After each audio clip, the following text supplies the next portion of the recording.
இல்லை நான் சொல்லி தான் ஆகணும், முடியாது, இவ்வளோ பேர் இருக்காங்களே, நான் சொல்லி தான் ஆகணும். வேற எப்போ சொல்றது? நத்தான் மேட்டருக்கு வந்தா வந்து என்ன சார் சொல்லணுமா வேணுமா சார்? யாரையா நீன்னு கேட்குற அளவுக்கு மரியாதை எல்லாம் போயிடும்ல. ரொம்ப பிடிச்சி போச்சுன்னா டே யாரா நீ எப்படா அப்படி எழுதுற, எனக்கு அவருக்கு ஒரே வயசு தான். Next time digest. இந்த படத்துல வந்து 96 மாதிரி ஹிட் சாங்லாம் இல்லையா? ஆமா பிரதர், இந்த படத்துல லவ் சாங்லாம் போட முடியாது அப்படின்னு சொல்லிட்டாரு முதல்ல. அதுக்கப்புறமா பேச பேச டே தாங்க முடியலடா சொல்லி தொடடாங்கிறப்போ அந்த உரிமையே இருந்துச்சு. சாருக்கெல்லாம் தேங்க்லாம் சொல்லிட முடியாது, அடிக்கடி போய் தொலை பண்ணிட்டு தான் இருப்போம் நாங்கள் தொடர்ந்து. யார் ஃபர்ஸ்ட் குளிச்சுட்டு வராங்கன்னு பார்ப்போமா அப்படின்னு. நான் ஃபர்ஸ்ட் ஆடி போயிட்டேன், இப்படி இல்லையே அப்படி எழுதலையே அப்படின்னு. பட் பிரேம் அவரோட எழுத்து வந்து ஒரு ஹிஸ்டாரிக்கல் ஒன்று வச்சிருக்காரு. இப்போ நான் அப்டேட்டாக கொடுத்துட்றேன். ஒரு ஹிஸ்டாரிக்கல் ஒன்று வச்சிருக்காரு. அதை நடைய படிச்சு முடிச்சதுக்கு அப்புறமா யாரையா நீன்னு கேட்குற அளவுக்கு மரியாதை எல்லாம் போயிடும்ல. ரொம்ப பிடிச்சி போச்சுன்னா டே யாரா நீ எப்படா அப்படி எழுதுற, எனக்கு அவருக்கு ஒரே வயசு தான். நெக்ஸ்ட் டைம் டைஜஸ்ட் வாங்க. அந்த அளவுக்கு வந்து நம்ம அப்படி ஒரு நடை அவரோட எழுத்துல இருக்கிறது வந்து பிரமாதமா இருந்துச்சு. அது எப்போ நீங்க எழுதி முடிப்பீங்கன்னு நானும் வெயிட் பண்ணிட்டு இருக்கேன். நமக்கு ரொம்ப கேப் விடாம எழுதி முடிங்க.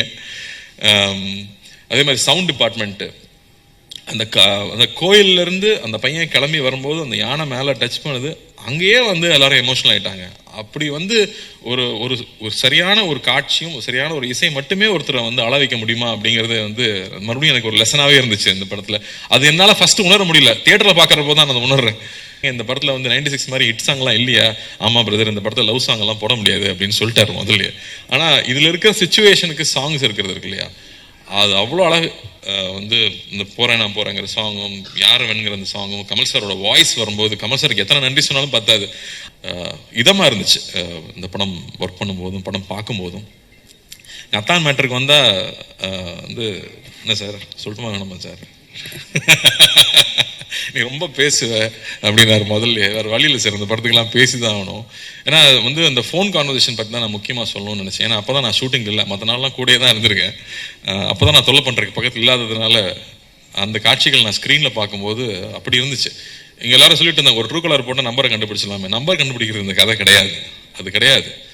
என் மேலே இவ்வளோ அன்பாக இருக்கான், எனக்கு அவனை தெரியல, அதை நான் மறைச்சிருந்திருக்கேன். அப்போ நான் எவ்வளோ ஒரு தப்பானவன், நான் எவ்வளோ வந்து எனக்கு வந்து நான் ஒரு தப்பு செஞ்சுருக்கேன். அந்த தப்பை நான் அவங்ககிட்ட சொல்லி மன்னிப்பு கேட்கணும்னு நினைக்கிறதான் இது அந்த இருக்கிற அந்த ஒரு பெரிய விஷயமா நான் பார்க்குறேன். டக்குன்னு நம்பர் தெரிஞ்சுட்டே எனக்கு தெரியுண்டா அப்படின்னு சொல்கிறது கிடையாது. நான் மன்னிச்சிரு, நான் தப்பு பண்ணிட்டேன், நான் மோசமானவன், எனக்கு உன்னை தெரியல அப்படின்னு சொல்கிறது ஒரு உண்மை இருக்கு இல்லையா, அது அந்த கண்ணில் பார்த்தேன். அந்த ஒவ்வொரு வார்த்தை சொல்லும் போதும் பார்த்தேன். அது வந்து பிரமாதமாக இருந்துச்சு. சார்கிட்ட நான் சொன்னேன், சார் சான்ஸே இல்லை சார், நான் அப்பப்பா அப்படின்ட்டாரு ஒரே செகண்டில். ஆனால் அது வந்து அந்த உண்மை இருக்குல்ல, அவ்வளோ நேர்மையாக இருந்ததான் அதை சொல்ல முடியும்னு எனக்கு தோணுச்சு. அப்படி அவர் சொன்ன விஷயம் இருக்கு இல்லையா, அது எவ்வளோ பேருக்கு புரிஞ்சுதுன்னு தெரியல. அது வந்து ரொம்ப ஈஸி இல்லை. எனக்கு கண்டுபிடிச்ச நம்பர் யாராவது கேட்ட சொல்கிறது இல்லை, எனக்கு ஒன்று தெரியல, நான் அதுக்கு அசிங்கப்படுறேன் அப்படின்னு சொல்லிட்டு சொல்கிற அந்த நேர்மை வந்து அவர் கண்ணில் அப்படியே இருந்துச்சு. அதுக்கப்புறமா பேச பேச டே தாங்க முடியலடா சொல்லி தொடடாங்கிறப்போ அந்த உரிமையே இருந்துச்சு. அதான் சொல்லிட்டு இருந்தாங்க, போட்டி போட்டு நடிச்சிருக்காங்க ரெண்டு பேரும். போட்டியெல்லாம் போடலை, அது வந்து அவ்வளோ சந்தோஷமாக நான் என்ஜாய் பண்ணி ரெண்டு பேரும் சேர்ந்து ஒவ்வொரு நாளும் பேசி பேசி ரசித்து ஒர்க் பண்ணோம். ஸோ வந்து இதுக்கு சாருக்கெலாம் தேங்க்லாம் சொல்லிட முடியாது, அடிக்கடி போய் தொலை பண்ணிட்டு தான் இருப்போம் நாங்கள் தொடர்ந்து. பட் ரொம்ப அருமையாக இருந்துச்சு சார், நான் அவ்வளோ ரசித்து பார்த்தேன் அந்த காட்சிகளை. வந்து அது ஃபஸ்ட்டு எப்போ ஓப்பன் ஆச்சுன்னு எனக்கு ஞாபகம் இருக்குது. யார் ஃபஸ்ட்டு குளிச்சுட்டு வராங்கன்னு பார்ப்போமா அப்படின்னாரு. நான் ஃபஸ்ட்டு ஆடி போயிட்டேன், இப்படி இல்லையே அப்படி எழுதலையே அப்படின்னு. அப்போ தான் வந்து திரும்ப எனக்கு நாங்கள் ஊருக்கு போனால் எப்படி இருப்போமோ, அப்போ வந்து எப்படி ஒருத்தன் இலகுறான் அப்படிங்கிறத வந்து அவர் மைண்டில் வச்சுக்கிட்டு ஸ்டேஜ் பை ஸ்டேஜ் அவர் கொஞ்சம் கொஞ்சமாக அதுல இருந்து வெளியே வந்திருப்பார். இல்லை நான் சொல்லி தான் ஆகணும், முடியாது, இவ்வளோ பேர் இருக்காங்களே, நான் சொல்லி தான் ஆகணும். வேற எப்போ சொல்கிறது? ஸோ பியூட்டிஃபுல்லாக பண்ணியிருந்தீங்க சார், லவ் யூ சார்.